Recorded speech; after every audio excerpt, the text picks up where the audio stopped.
welcome to this instalment of DieCastRestos. My name is Jason and this is the Matchbox 64B MG1100. It was produced by Lesney from 1966, converted to Superfast in 1970 and deleted in 1971.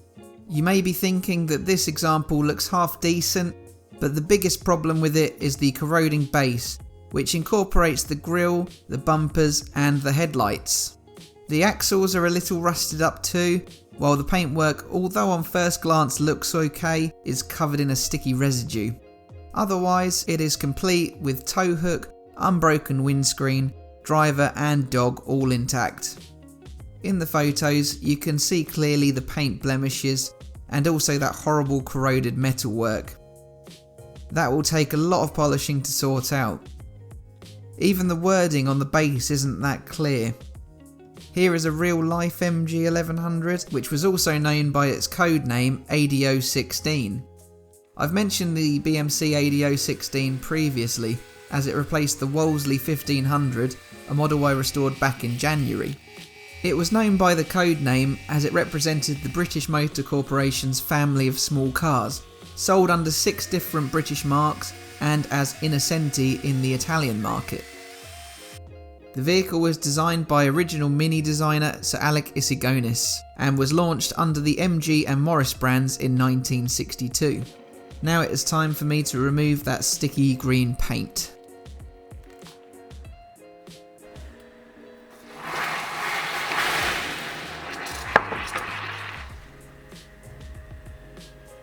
The ADO16 was launched as the Morris 1100 in August of 1962, before the MG 1100 was introduced in September of the same year.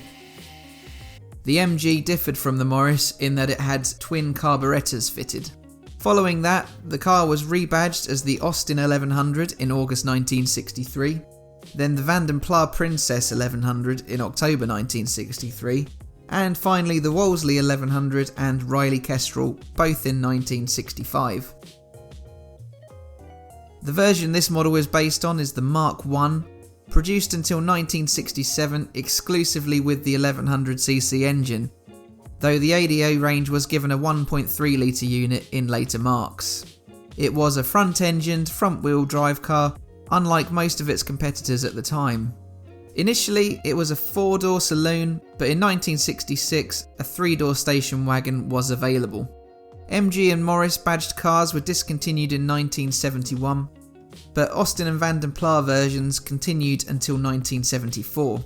The Riley Kestrel had already stopped production when BMC's successor, British Leyland, discontinued the brand in July 1969. Post-primer, the model is looking good after I'd seen to the notch in the roof while polishing and sanding. It's nice and smooth all over and ready for a repaint once dry.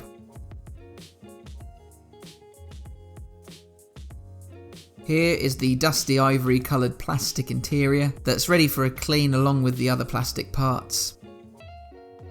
There were very few variations to the regular wheels MG 1100, featuring the same green paint and silver plated base throughout its production run.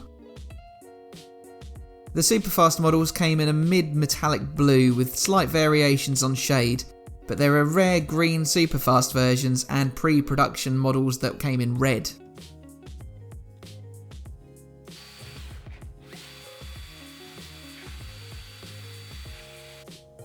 Now onto the colour. This is Tamiya TS35 Park Green. I've only used this shade on one previous occasion, way back in April 2019, on the Mercedes 300 SE.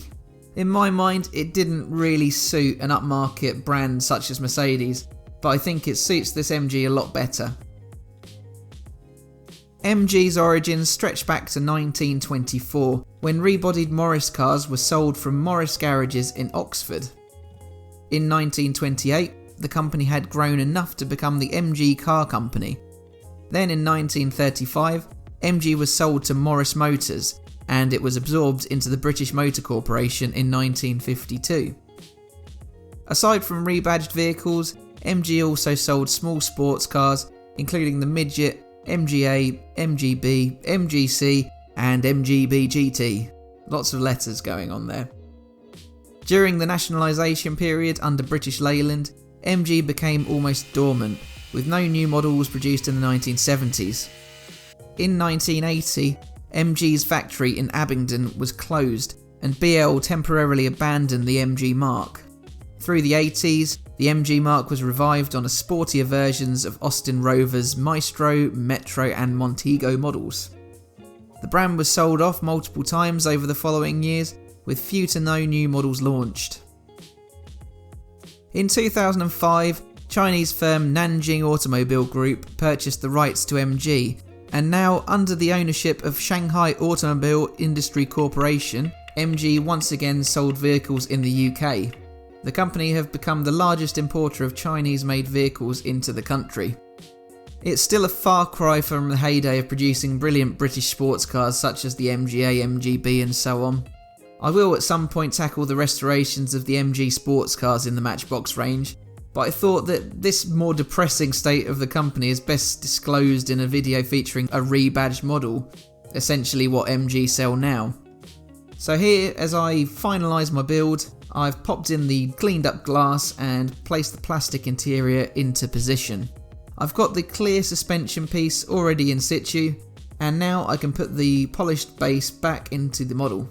I have to make sure the base clips onto that rear tab before fitting over the front rivet. With that, I can refit the screws and complete the build. So here is the sticky green MG I started off with. The worst of it was definitely that grille and base. It looked really rough originally, but I think the good condition of the paint is deceptive as it leads your eyes away from the corrosion.